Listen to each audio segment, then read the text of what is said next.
I think it's hugely significant because it's been a tremendously successful soft power exercise so far. You were mentioning that the King demonstrated that he has a serviceable command of French. That went down extremely well. And I think the public reaction in France has been extremely favourable because obviously the French guillotined their own royals a few centuries ago.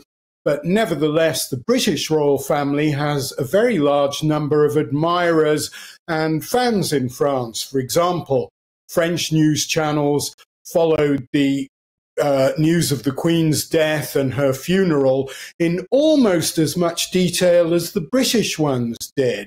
And the British royal family very often features on the cover of Paris Match and the other French glossy magazines. So people are very interested. And it's also important because it comes after that significant downturn in Franco-British relations when Boris Johnson was Prime Minister.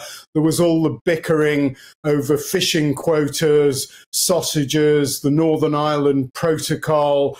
And so although things have improved with Rishi Sunak in Downing Street, nevertheless, I think King Charles' visit to France will help consolidate and build on that. So, yes, it is pretty significant.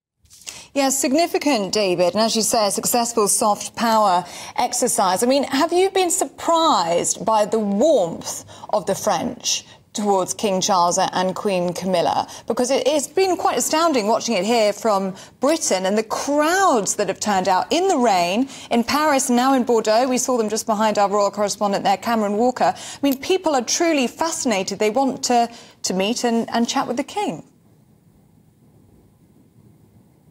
Well, it is surprising when you see it from the British side of the channel.